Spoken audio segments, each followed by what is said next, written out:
heart health and awareness is important at any age. Take a look at Amy's story.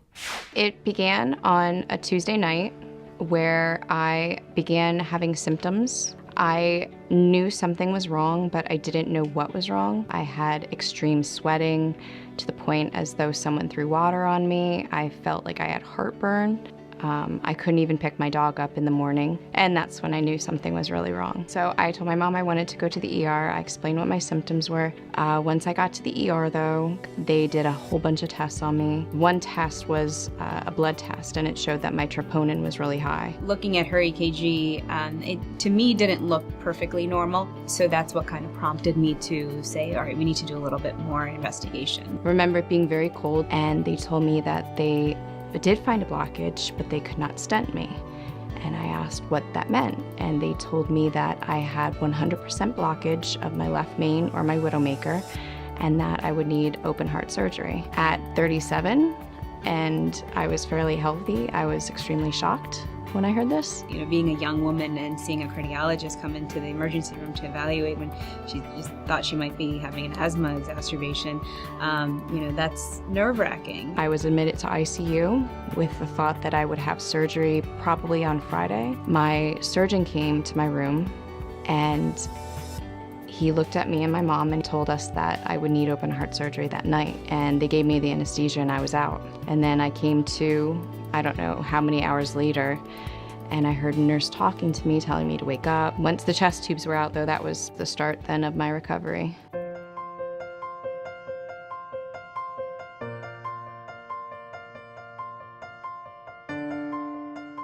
I see it as almost a blessing because I've been able to affect other lives already, and I feel like I'm gonna continue to. I think that one of the most important parts of recovery is your support system, and I can't say enough about the kind of support that I got, not only from St.Luke's, but also, you know, through the American Heart Association. The Heart Association is a great venue for patients to come together and volunteer and help spread the word of heart disease in the community. Life is incredibly precious, and it can be taken away in a split second. I think being informed about women's heart disease in particular is probably the number one thing that can help save people. It's a passion of mine now to get my story out, to help others, and it really feels like this is what my purpose is now, to want to do more with my life. I'm not just living each day, I'm actually doing something now with my life.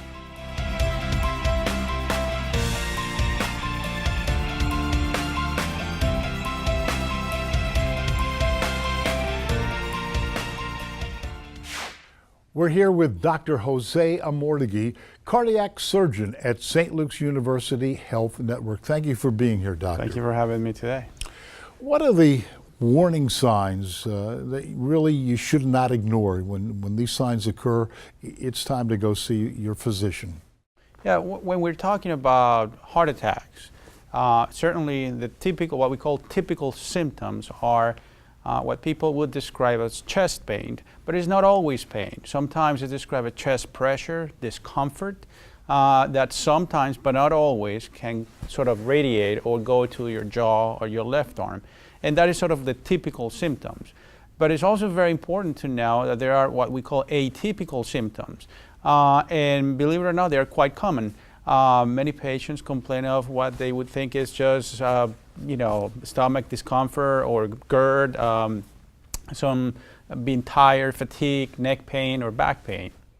So it's easy to mistake any of these symptoms for something minor, but it may not be minor. Absolutely. I mean, it's very common to hear patients saying, I've been taking an antacid for a few hours or a few days because I thought that's what I had, but it was not the case.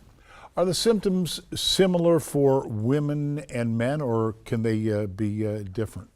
They can be the same.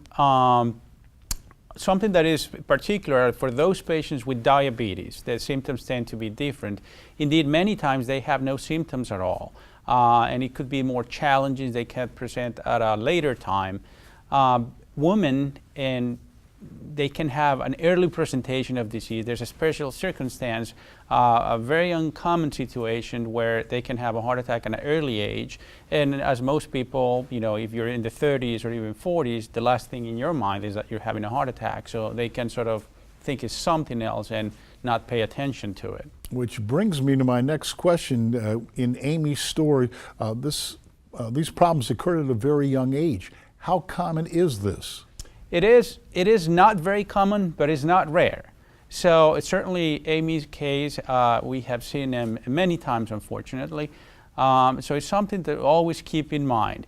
If you're a young woman, if you're taking any sort of birth control medication, or if you have any condition that makes your blood prone to form clots, then you have to be especially more aware of this kind of symptoms and look for medical attention as soon as possible. Dr. Amortegui, St. Luke's University Health Network is committed to preventing problems before they occur. They're committed to having people adopt healthy lifestyles. Let's talk about some things. Well, I think when it comes to cardiac disease, and in fact for many more diseases, I think the number one thing that anybody can do is to avoid any kind of tobacco products. Smoking is by far the number one reason for patients to have heart attack and other heart conditions. Then there are other things, like we mentioned diabetes earlier. It's very important to have an adequate diabetes control. See your primary care physician and sometimes an endocrinologist that can help with adequate management. Certainly diet, patients with high cholesterol must have a good diet, and many times they require special medications, and exercise always helps. As a cardiac surgeon, tell us a little bit about the communication between you and the heart physicians and their family physicians and everybody that's involved. Well, in St. Luke's we have a very open door policy, and certainly most of the physicians have my cell phone. When a primary care physician or a cardiologist need to talk to me, it's a single phone call. There's no waiting times. If I'm busy, there's always somebody can take a message.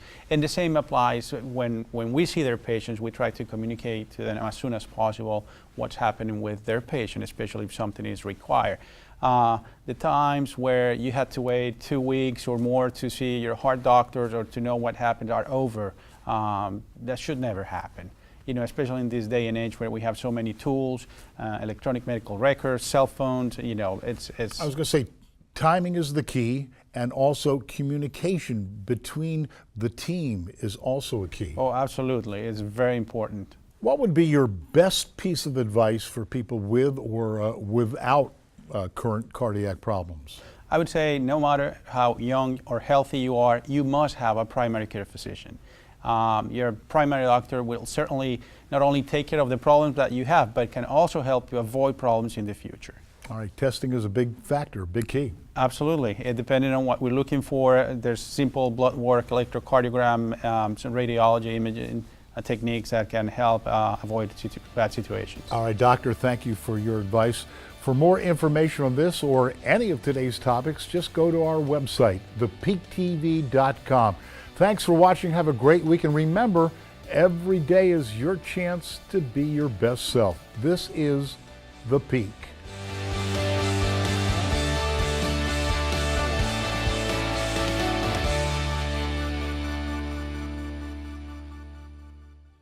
Want to see more of what we do? Make sure to subscribe to our channel and give this video a thumbs up.